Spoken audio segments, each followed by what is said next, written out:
Hi, grade 11s. So today, what you guys are going to be learning is this. Now, for the higher level students, you guys will be learning this material, which is the higher level material for the antibody and production and vaccine. This is a continuation of the immune system one.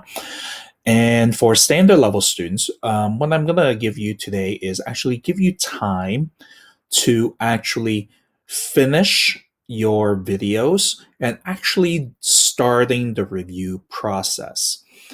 Um, I'm pushing the test back by 1 week for now, simply because there are a number of logistical issues in terms of how are we going to administer the tests and how we're going to administer the test so that it's a fair and valid assessment. So in this case, the schools still need to kind of try to figure out that part a little bit.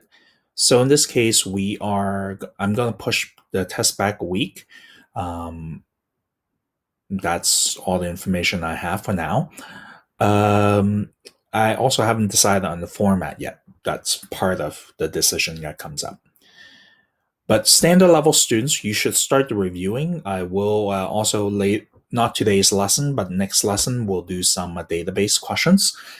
So at this point, you can just go on. But for the HL students, so here's a here is the handout. Now we do have quite a bit of stuff, but thankfully we have actually been talking a lot about these things before, partly because of the material we've been teaching for the last 2 weeks, but also at the same time, when we're talking about the COVID-19, we are really living in a place and time where all this is happening. Okay.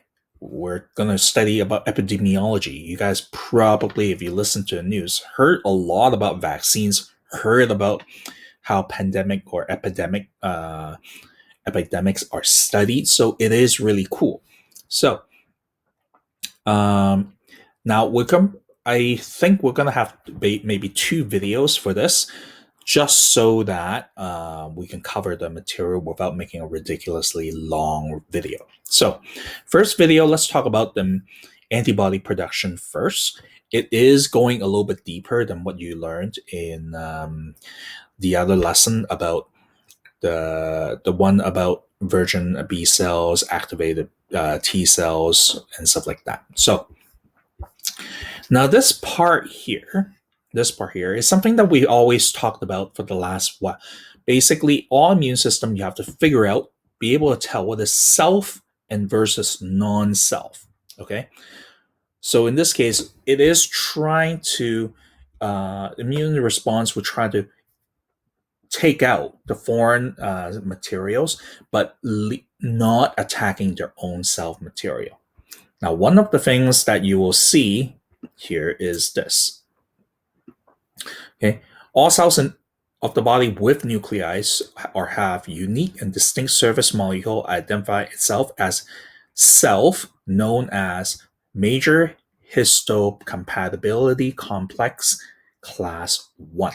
Okay, so all cells on our body will have this MHC class 1 molecule. It's to help the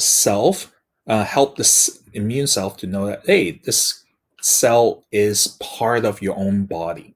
Okay, and any substance that is recognized as foreign and capable of triggering its antigen, this non-self, we kind of talked about that before. Now, when we talk about antigen, we didn't really quite formally say what they are. So basically, usually they're surface markers, so proteins and things like that. They're on these pathogens, okay, from a different organism. So transplant will have different self markers, as well as protein from food. So that's why you need to eat your food, not do any other things with it. Okay. Now this part here, antigens on in terms of the red blood cell. I'm just gonna briefly and quickly talk about this. Normally, when I teach this material, you will actually see this in not immune. You'll learn this in the genetics in the genetic units where you're going to talk about blood type and talking about like, oh, if mom has a type A blood and dad has a type O blood, what what kind of blood type the child could have. Okay, you will definitely see this again. Okay, you will definitely see this again. But what I draw to focus is essentially different blood type, and essentially on the surface of the red blood cell, on the surface of the red blood cell, for these people, you have different types of antigen.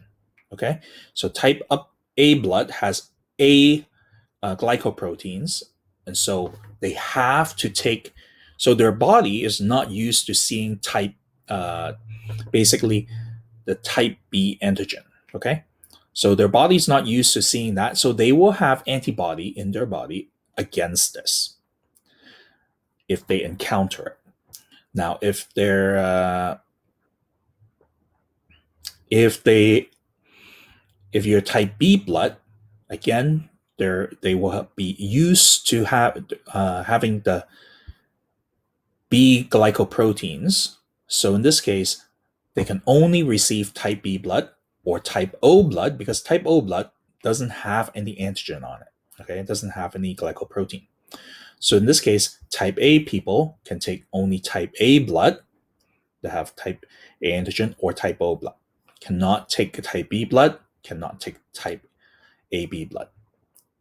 Same thing for B, so it's vice versa. Now, type O people, now their red blood cells don't have any antigen, so their body is not used to seeing A glycoprotein or B glycoproteins. So in this case, if they receive any other blood type that has that glycoprotein, they will react to it, and hence it will actually form a clot. Okay, it will actually form a clot, and that's how you test what type of blood type. A long time ago, before I was a student, it used to be a standard lab in biology where it's like, oh, you're gonna learn about what type blood type you have, and here's a little lance. They call it a lance, a sharp thing. You prick your finger, you got a drop of blood, and you dot it on like these plates, and to see, and then you're gonna have certain solution to mix in to your blood to see which one form clot, and then you can figure out, oh, which one is your blood type. We're no longer allowed to do that anymore just because of bloodborne disease, but that's actually how it works. You see what type of blood you have by seeing what kind of blood which drop of those does not form clot. Now hold